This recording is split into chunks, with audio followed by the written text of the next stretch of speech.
Hello! In this video ay i-reveal ko sa inyo kung kami nga po ba ay kumikita sa festival dito sa Japan. So, meron po kasi nagtatanong kung malaki daw ba ang kita sa mga festival na ganito.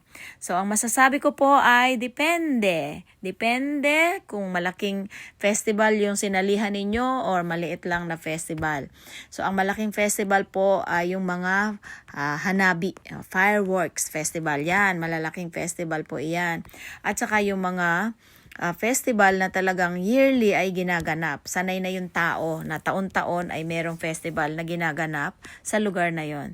Katulad po nitong festival na sinalihan namin ngayon ay bali pangalawang beses namin na pagsali dito. So more or less ay may idea na po kami kung gaano karaming tao ang pupunta dito. At saka, pwede nyo rin pong i-research sa website ng mga festival kung gaano karaming tao ang pumunta last year. Halimbawa, so para ngayon taon naman na to, ay pwede nyo nang tansyahin kung gaano karami yung inyong ibebenta. Kung ano yung inyong mga ititinda.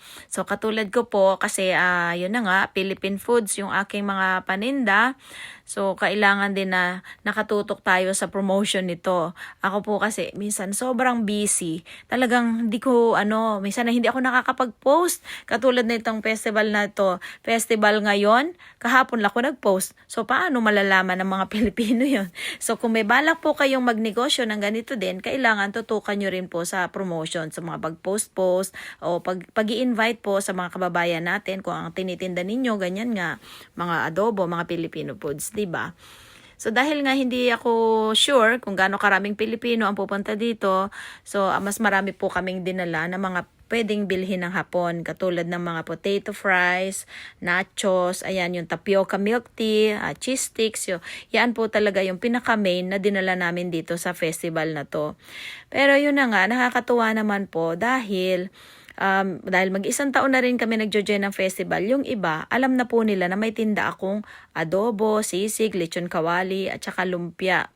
So, iyon. Kaya talagang yung iba po ay sinasadyang bumili ng mga pagkain natin. So, ang tanong kung may kita po ba o wala? May kita. Pero may tendency rin na malugi ka kapag hindi mo kabisado yung lugar na pupuntahan mo. So, iyon lang po. Ingat tayo talaga sa ating mga lulutuin. Huwag masyadong marami kung hindi kayo sure dun sa lugar na pupuntahan ninyo. Pero yun na nga, kung sure naman kayo, ayan. Lalo na ang dali ninyo ay yung mga hindi madaling masira. Na kahit may matira ay pwede nyo pang iuwi.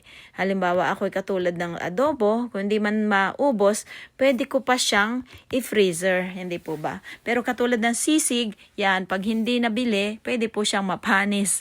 So, ayun, pag-aaralan po talaga natin kung gusto natin talagang kumita dito. So, ayun na nga po, pagka isa pang dito, sistema, ay yung makikisama ka talaga sa iyong mga kapitbahay dyan sa festival. Bibili ka rin sa kanila para bumili din sila sa inyo. So, yun lang po. Thank you for watching.